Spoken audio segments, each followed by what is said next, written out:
Why did Project First Contact fail? Hello again. I'm Mari Swaruu.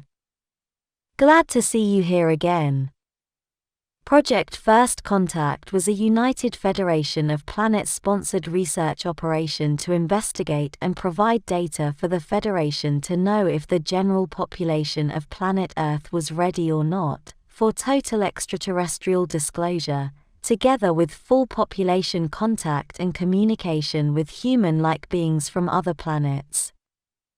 It started to enter operation around the year 2008, and it ended in the year 2016, although some people argue that it ended in 2017. The star races that participated in the project were the Alphratans, or Centauri, the same race, the Antarians, and the Taygetans, leading the way with 35,000 in Earth orbit, being the most numerous by far. The project's procedure was fairly simple. From the Taygetan point of view, it consisted of thousands of them entering the human internet to interact with just about anyone they could find there, and in all the social media platforms they could go into. However, all the people pertaining to star races participating in the project had to follow the same rules and restrictions that are still being applied to me and my group, such as not being able to talk openly, and having to communicate by typing only. And the participants needed to follow the mandates based on the Prime Directive as is to be expected. Please see my quick reference Prime Directive video for more details. It is easy to find. To enforce those rules, the Federation set up a large internet server system to force all the traffic and communications coming from starships in Earth's orbit to pass through it before entering the human internet, with this efficiently able to monitor, control, and censor all the information, all that went through. This system is still operational nowadays. In the case of Taygetans, the volunteers were usually young people in their teens or early 20s, mostly female, probably simply because of the feminine affinity for communication and social talk in general. They sat in special computer and communication decks inside the larger starships such as the Taygetan-class heavy cruisers that back then were quite numerous in Earth's orbit. Each volunteer had a special U-shaped cubicle with digital computer screens surrounding them and one Taygetan holographic computer terminal there as well, from where they entered the human internet directly and openly looked for contact with anyone that would wish to talk to them. And they would openly state, or say that they were extraterrestrials to all their new contacts. The whole purpose of the project was to be open and transparent, as claimed by the Federation, although it's hard to be open and transparent when they don't allow you to use your own voice. As far as I understand, the places they entered the most were open chats everywhere, in the now extinct Google+, Facebook, the comments section below YouTube videos, and in all available platforms where written text was the main means of communication. Just to be clear, I wasn't here back then. I arrived quite recently, but the Taygetan crew member who you probably know the most and that participated directly as a volunteer in Project First Contact was Anika of Tema, but I know all these details because I've talked about this project with other crew members here quite extensively.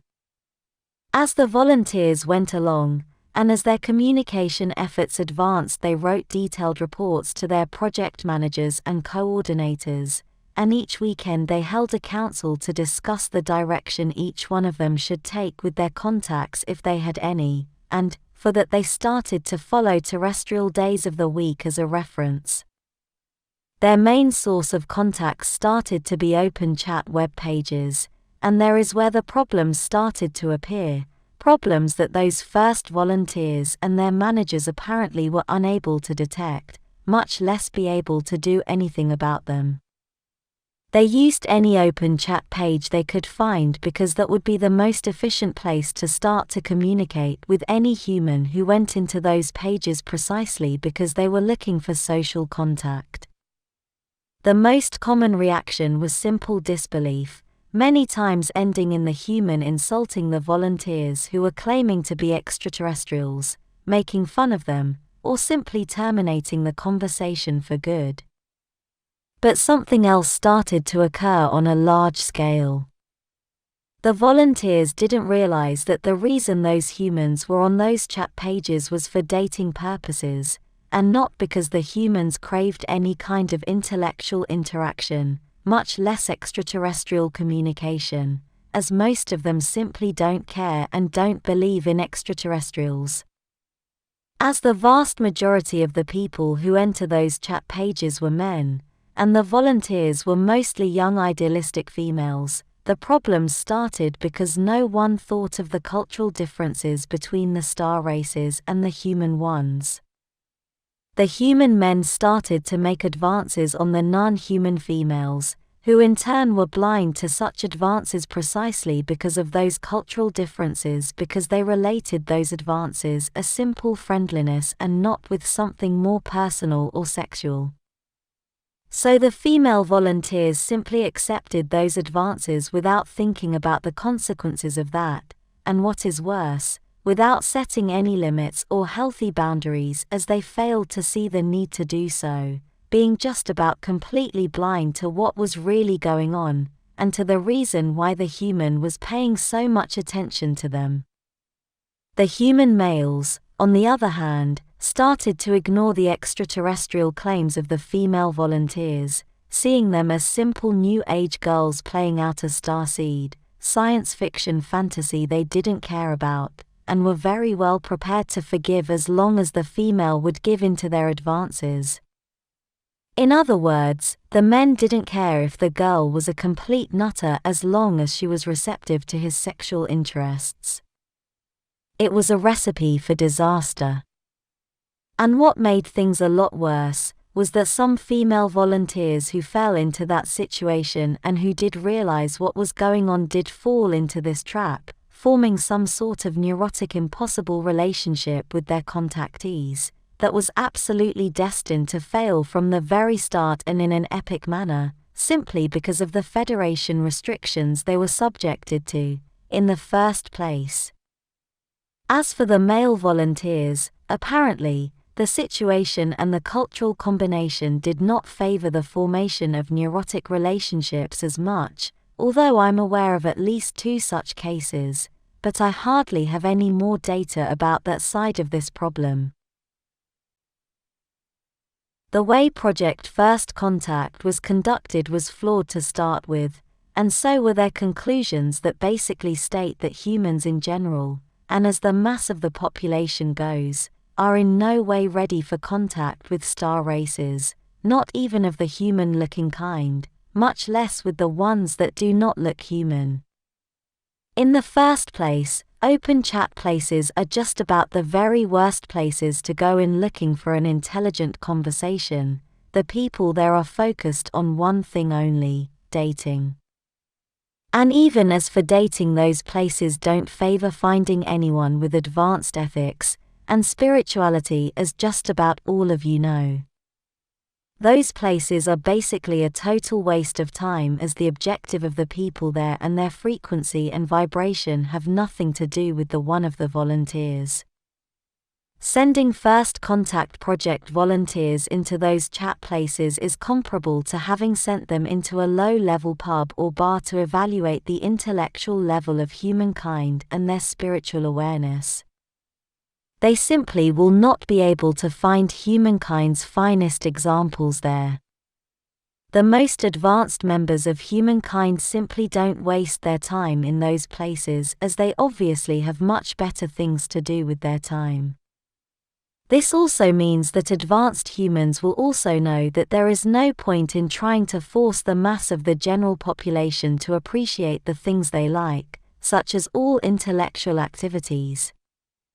They know that they cannot force others to advance and leave all their addictions, both physical and mental.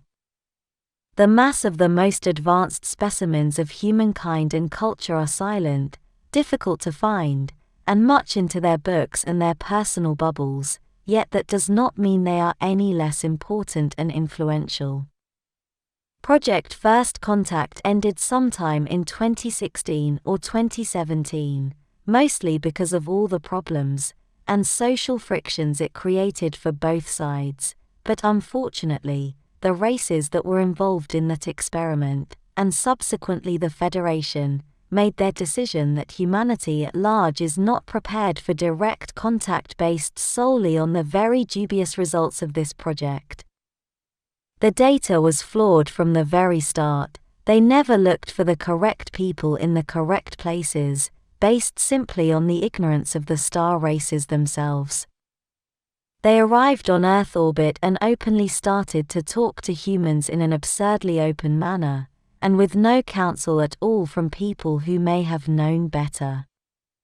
For example, they should have asked for help from all the stellar people who had experience as step-downs, as those would have the necessary knowledge and experience to guide the full Stellus more intelligently.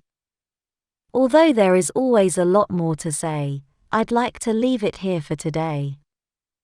Thank you for watching my video, and I hope to see you here next time. With much love. Mari Swaruu.